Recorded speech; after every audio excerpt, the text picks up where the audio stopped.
고린도서 11장 1절에서 4절의 말씀 우리 함께 읽도록 하겠습니다. 원하건대 너희는 나의 좀 어리석은 것을 용납하라. 청하건대 나를 용납하라. 내가 하나님의 열심으로 너희를 위하여 열심을 내노니 내가 너희를 정결한 처녀로 한 남편인 그리스도께 드리려고 중매함이로다. 그러나 나는 뱀이 그 관계로 하와를 미혹한 것 같이 너희 마음이 그리스도를 향하는 진실함과 깨끗함에서 떠나 불패할까 두려워하노라.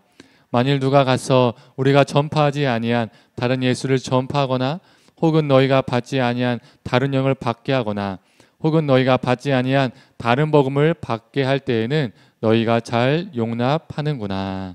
아멘. 말씀을 들으시는 모든 성도님들에게 하나님의 은혜가 있기를 간절히 소망합니다. 2014년 2월 8일이 어떤 날인지 아십니까? 2월 9일이 제 여동생 생일인데 바로 전날입니다. 2월 8일이 2014년 2월 8일이 무슨 날인지 아십니까? 제가 질문했지만 아는 분은 거의 없을 겁니다. 그 이유는 그날은 저와 제 아내의 결혼 기념일이기 때문입니다. 벌써 결혼한 지 10년이 넘었습니다.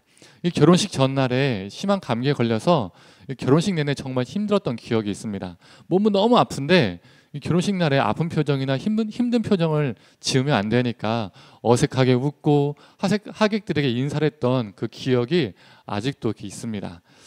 그래도 결혼식을 하면서 이렇게 좋은 기억으로 남은 두 가지가 있습니다.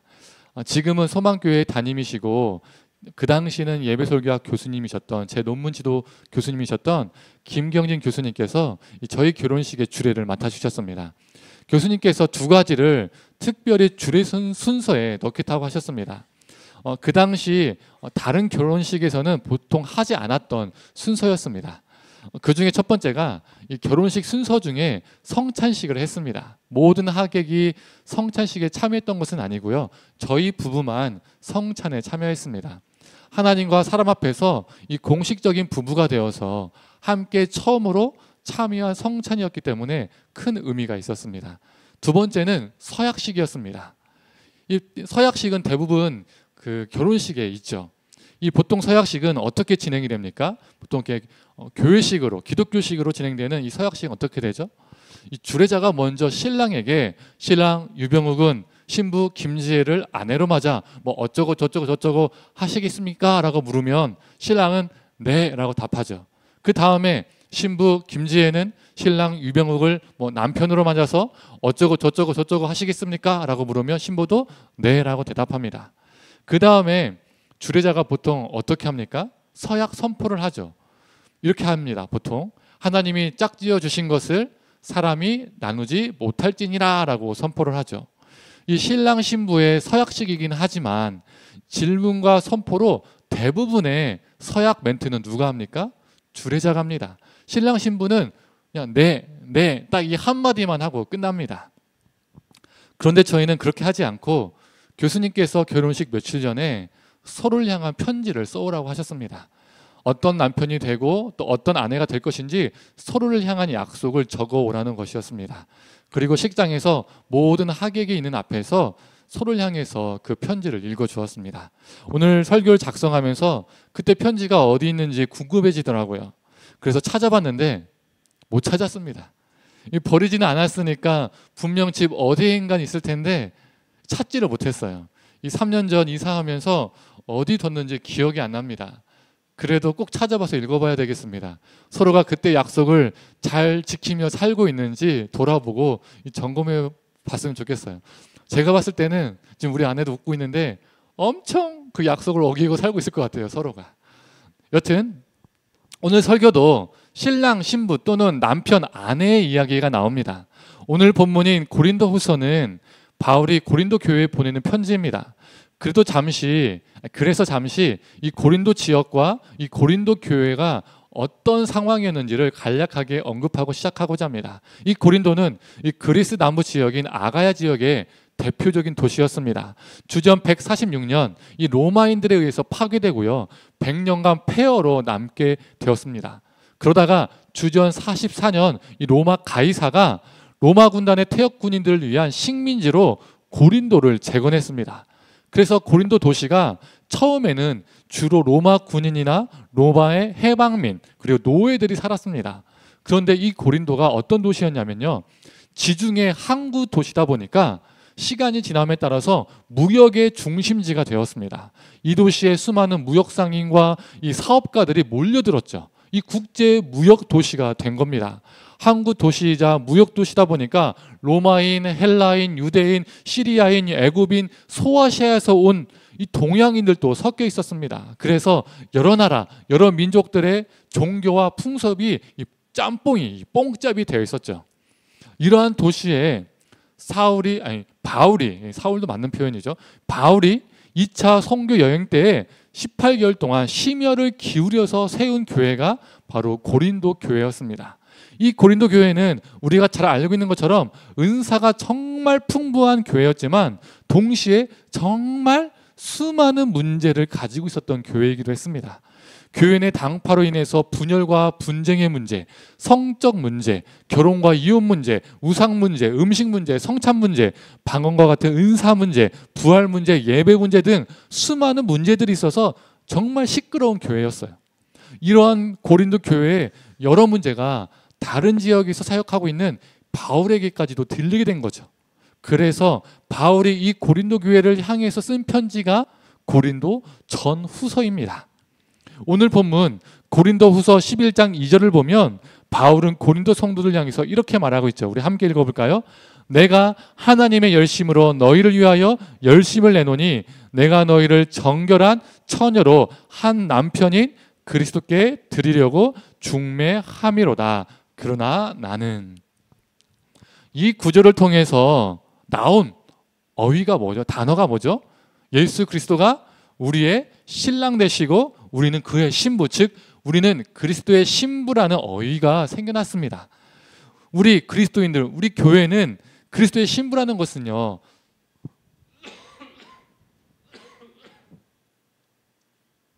이 단어 자체가 어떻습니까? 뭔가 사랑스럽고 은혜스럽고 뭔가 따뜻한 느낌을 주잖아요. 그런데 그 당시 사람에게 그리스도가 신랑 또는 남편이고 믿는 우리가 신부 또는 아내라는 것은요, 매우 어색하고 심지어 충격적인 표현이었습니다. 그 당시에 사용되지 않았던 표현이라는 거예요. 왜 그럴까요? 그 당시 고대 근동의 세계관에서는, 이 신관에서는 사람들이 섬겼던 주신, 이 주신들은요, 아내신, 짝신이 있었습니다. 남신과 여신, 남편신과 아내신이 있었다는 거예요. 가나안 땅에는 바알과 아세라, 애굽 땅에는 오시리스와 이시스, 메소포타미아 땅에서는 마르둑과 이시타르, 이렇게 남편신과 아내신, 짝신이 있었습니다. 왜 고대 근동들의 신들은 남신과 여신 이렇게 짝신이 있었는지 아십니까? 예를 들어서 이 바알과 아세라를 보면 이 바알 신전은요, 지붕이 없었어요. 왜 지붕이 없었을까요? 바알 신전 안에는요, 수많은 여성 사제들이 있었습니다. 그런데 말이 여성 사제지 사제가 아니라 실제로는 창기들이었어요. 남성 예배자들이 그 신전에서 제사를 드린 다음에 이 여사제들과 잠자리를 갖는 겁니다. 그런데 왜 지붕이 없냐면 그 잠자리를 갖는 모습을 바알이 하늘에서 이렇게 쳐다본다는 거예요. 바알이 그걸 보고 흥분하는 거예요. 그리고 흥분한 바알이 오줌을 눈다는 겁니다. 그 오줌이 뭘까요? 비예요, 비. 비가 잘 내리면 뭐가 잘 되죠? 농사가 잘 되죠. 농사가 잘 되면 삶이 풍요로워지는 거예요. 그래서 바알이 비의 신이고 농경의 신이고 풍요의 신인 겁니다.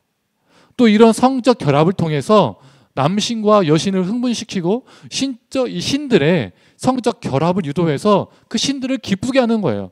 풍요와 다산을 얻는 겁니다. 그래서 바알의 짝신인 아세라가 다산의 신이잖아요. 그리고 이 다산도요, 결국 풍요랑 연결이 됩니다.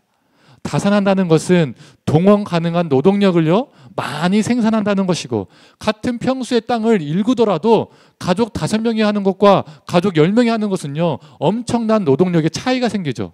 이 노동력은 수학과 연결되고 결국 풍요랑 연결이 됩니다.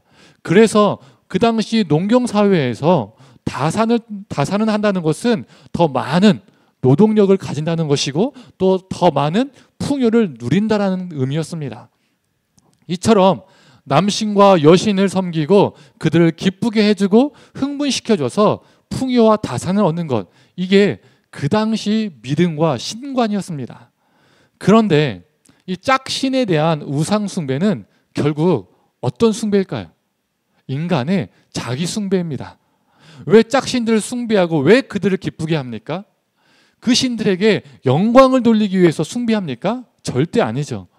여성 창기들을 통해서 자신들의 성적 욕망을 채우고요, 또 그걸 통해서 자신들이 원하는 물질도 풍요도 얻는 겁니다. 다산도 얻는 거죠. 이 짝신에 대한 우상 숭배는요, 그 우상 숭배의 귀결점은 바로 그 짝신을 섬기는 예배자 자신이라는 거예요. 그래서 모든 우상 숭배는 자기 숭배인 거예요. 자기의 욕망을 숭배하고 자신의 탐욕과 탐심을 숭배하는 겁니다. 인간이 남신과 여신을 섬기지만 그 남신과 여신이란 존재를 만들어낸 것도 인간, 그 신들을 짝신이라고 규정한 것도 인간, 그리고 그 짝신들의 신상을 만들어낸 것도 인간이라는 겁니다. 결국 그 짝신들은 인간의 성적 욕망과 자기 탐욕과 자기 이 탐심의 반영, 투영입니다. 그 이상 그 이하도 아닙니다. 그런데 이 모든 걸 부인하는 신앙이 바로 야훼 신앙입니다. 여호와의 신앙. 왜 그렇습니까? 우리 여호와 하나님은요, 짝신이 없어요. 짝신이. 우리 여호와 하나님과 고대 근동의 다른 신들의 몇 가지 차이점이 있는데, 그걸 말하면요, 지금 배가 산으로 가니까 그 중에 하나가 무엇이냐면 바로 여호와 하나님은 짝신이 없다는 겁니다. 우리 하나님이 짝신이 없다는 것은 우리 하나님은 우리의 욕망과 탐욕 그리고 성적인 이 정욕을 채워주는 신이 아니라는 거예요. 우리 인간의 추억과 연결된 분이 아니라는 거예요. 풍요를 위해서 욕망과 탐욕을 따라 살아도 된다고 허용하고 심지어 요구하시는 분이 아니라는 겁니다. 이처럼 이 야훼 신앙 안에는, 여호와 하나님을 믿는 신앙 안에는 짝신이라는 것은 없습니다. 남신과 여신의 성적 결합이라는 것은요, 없어요. 그래서 이 야훼 신앙 안에는요, 음란한 제사와 제의 자체가 없습니다.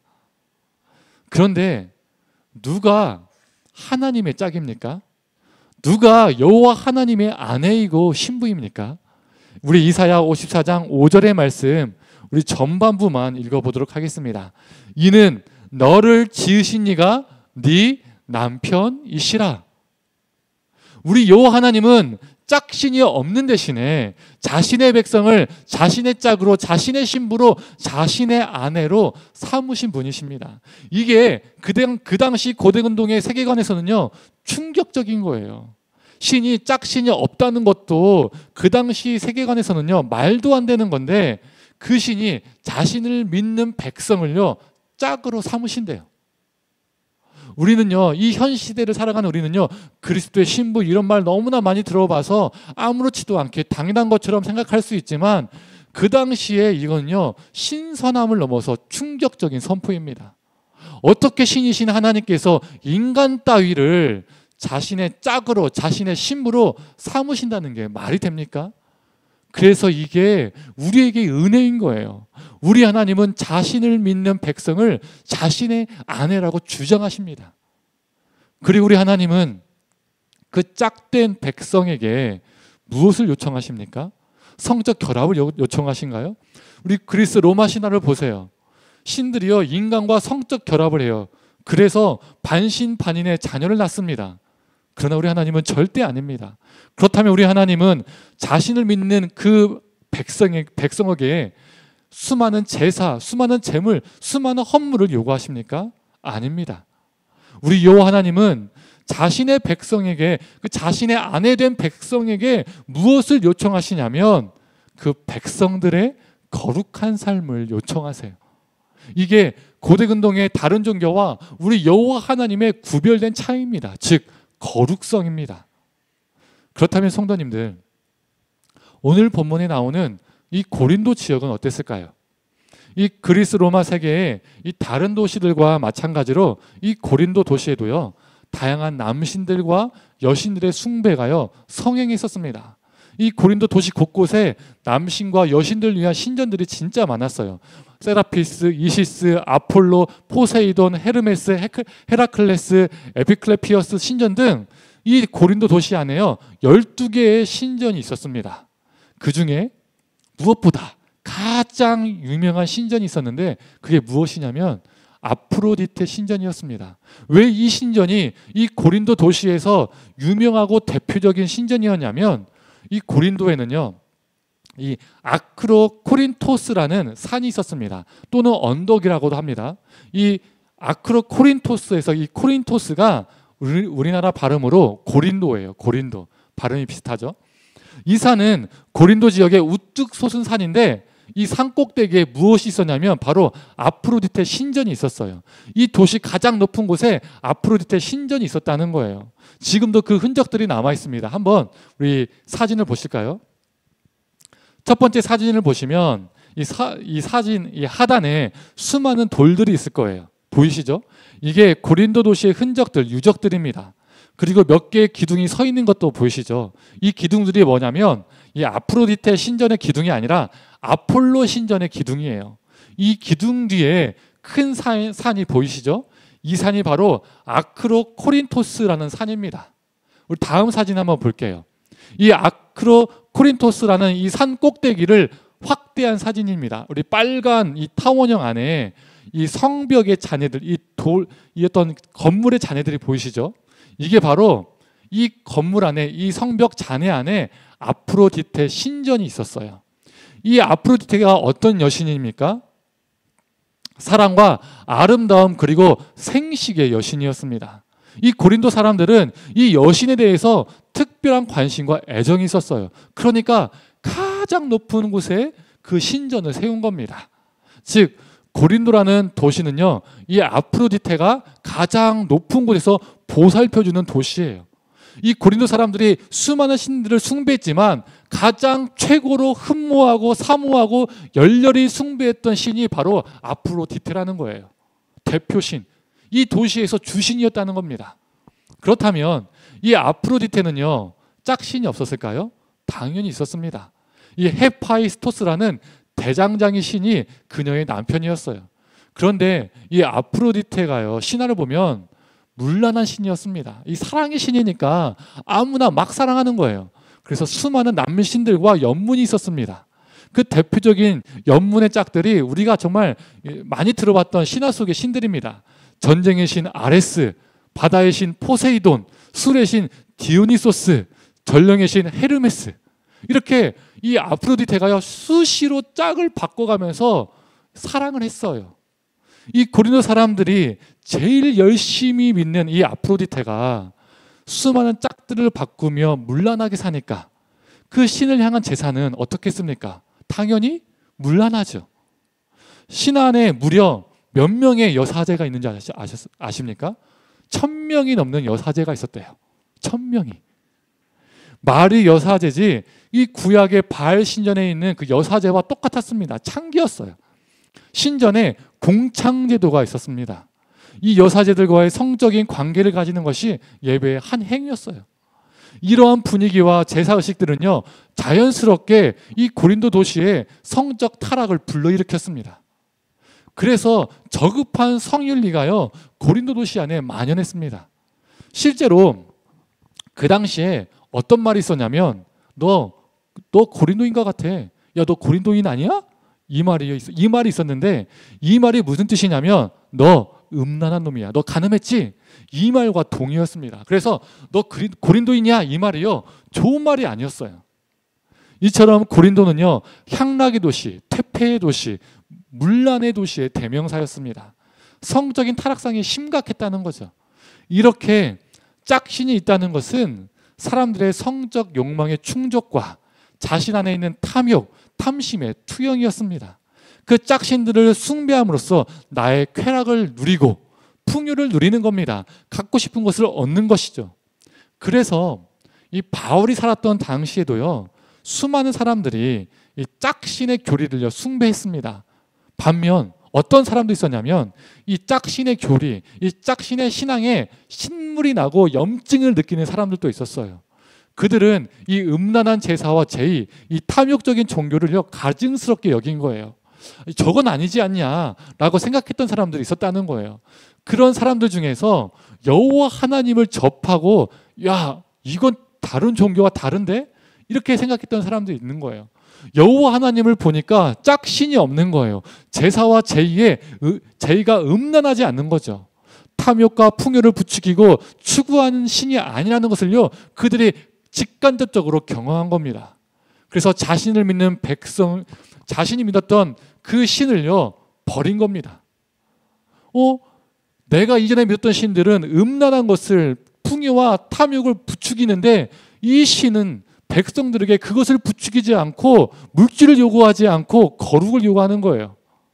그래서 짝신교리, 짝신이 신앙의 그 염증을 느낀 사람들이 민족 대대로, 가족 대대로 믿어왔던 그 신들을 버리고 여호와 하나님을 믿기 시작한 사람들이 있었습니다. 여호와 하나님께로 삶의 방향을 바꾼 거죠. 그래서 이들을요 경건한 이방인이라고 합니다. 사도행전에도 나와 있죠. 경건한 헬라이다라고 나와 있습니다. 여튼 성도님들, 고린도는 성적 욕망, 탐심과 탐욕으로 가득한 도시였습니다. 이러한 고린도 지역의 사회적 분위기가 고린도 성도들에게는요 영향을 안 줬을까요? 당연히 줬겠죠. 그래서 바울이 오늘 본문 2절에 이렇게 말하는 겁니다. 우리 함께 읽어볼까요? 내가 하나님의 열심으로 너희를 위하여 열심을 내노니 내가 너희를 정결한 처녀로 한 남편인 그리스도께 드리려고 중매함이로다. 이 말씀은 앞에서 읽었던 이사야 54장 5절 말씀의 신약 버전입니다. 성자 하나님이신 예수님께서 우리의 신랑이시자 남편이시고 우리가 그의 신부이자 아내입니다. 성도님들, 신랑과 신부의 서약이 무엇입니까? 서로에게 남편과 아내가 된다는 것이 무엇이죠? 혼인신고하고 한 집에 같이 살지만 다른 사람을 사랑해도 괜찮다, 이런 뜻입니까? 아니죠. 서로를 향한 진실함과 깨끗함, 즉 순결함으로 그 관계를 지켜나가겠다라는 뜻입니다. 그런데 오늘 본문을 보면 바울이 고린도 교회를 비운 사이에 거짓 교사들이 고린도 교회에 들어와서 그 관계를 깨트리려고 했습니다. 바울은 중매자로서 신랑이신 예수님과 고린도 성도들을 연결시켜 주었습니다. 그런데 그 중매자가 비운 사이에 거짓 교사들이 들어온 거죠. 예수님이라는 배우자가 있는데 다른 사람을 소개시켜주면서 바람을 피우라고 계속 고린도 성도들을 부추기는 겁니다. 다른 마음을 품으라고 계속 찌르는 거예요. 그래서 오늘 본문은 이를 다른 예수, 다른 영, 다른 복음이라고 말하고 있습니다. 고린도 성도들이 이 거짓 교사들 때문에 다른 남편의 현혹이 되고 있었습니다. 이게 뭡니까? 예수 믿기 전으로 돌아가는 거예요. 욕망과 탐욕, 정욕의 삶으로 돌아가는 겁니다. 그래서 더 가지려 하고 자신이 가진 것을 자랑하게 되고 그리고 나보다 못한 이들을 업신여기게 되는 겁니다. 예수를 믿는다고 말하지만 실제 삶은 예전에 짝신을 믿었던 그 우상 숭배의 삶으로 돌아가는 겁니다. 똑같아지는 거죠. 그래서 고린도 교회는 수많은 문제들을 가지고 있었던 겁니다. 자기를 자랑하고 상대를 무시하는 분쟁과 그리고 우상의 문제, 간음의 문제 등이 그들에게 있었던 겁니다. 성도님들, 우리도 마찬가지입니다. 이 땅에 다른 복음이 너무 많아요. 다른 예수가 너무 많아요. 다른 영이 너무 많습니다. 우리 인간을 기쁘게 해주는 것들이 우리의 욕망과 탐욕을 부추기고 채워주고 정당화시켜주는 것들이 너무 많습니다. 우리의 눈을 곁눈질게 하게 하는 것들이 너무나 많아요. 다른 마음을 품게 하는 것들이 너무나 많아요. 그래서 예수 그리스도를 믿는다고 말은 하지만 실제 삶은 짝신을 믿는 삶과 너무나도 흡사합니다.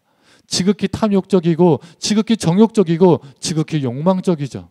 짝신들이 간음을 하는 것처럼 우리도 세상의 수많은 것들을 우리의 남편, 우리의 아내, 우리의 배우자로 삼고 간음하며 살고 있는지도 모릅니다. 그러나 성도님들, 예수님이 우리의 신랑 되시고 우리가 그리스도의 신부라는 것은 그 관계에 진실함과 순결함이 있어야 된다는 겁니다. 즉 우리에게 거룩한 삶이 요구됩니다. 그래서 짝신 종교와 달리 우리 신앙은 결코 탐욕적이지 않고 욕망적일 수 없습니다. 우리 기독교는요, 결코 탐욕과 욕망의 종교가 아닙니다. 성도님들, 우리의 신앙이 짝신을 믿는 신앙과 같은 것이 아니라 우리를 신부 삼아주신 그 큰 은혜에 감사해서 우리 안에 있는 다른 복음, 다른 예수가 있다면 그것을 과감히 버리고 오직 예수 그리스도를 붙잡으며 거룩하게 살아가기를 간절히 소망합니다. 이제 말씀을 정리하겠습니다. 바울은 오늘 본문 11장 30절에 이렇게 고백합니다.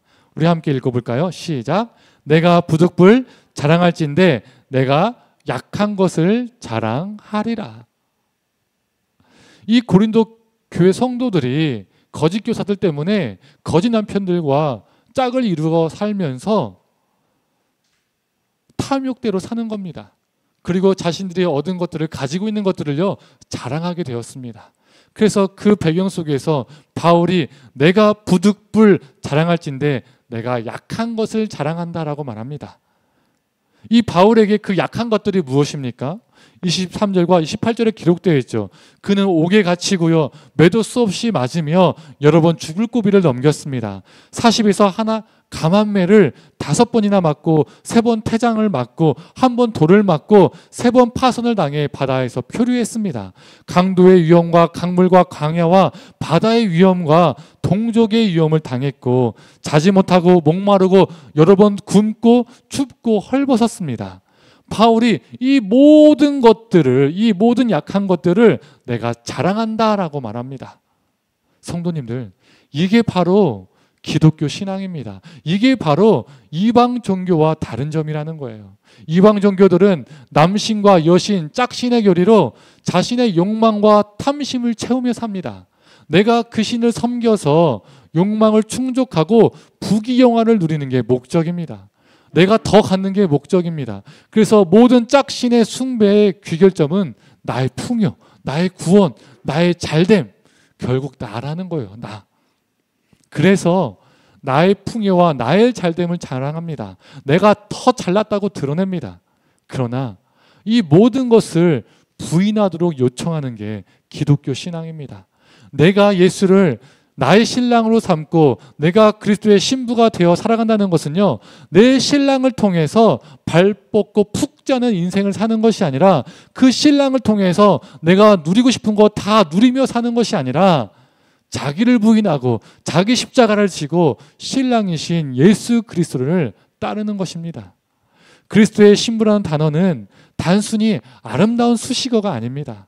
그리스도의 신부가 된다는 것은 하늘에서 떡이 떨어지는 게 아닙니다. 하늘에서 떡이 떨어지기보다는 도리어 손해와 아픔과 고난이 따릅니다. 바울처럼요. 그럼에도 자기를 부인하고 자기 십자가를 지고 예수를 따라가는 것이 신부된 자의 삶입니다. 성도님들, 짝신의 풍요를 자랑하는 자가 아니라 자기를 부인하고 자기 십자가를 지고 그리스도의 거룩한 신부로서 우리의 약한 것을 자랑하며 살아가기를 소망합니다. 신랑이신 예수 그리스도와 동행하고 예수 그리스도의 생명을 전하며 살아가는 저와 성도님들 되기를 간절히 축원합니다.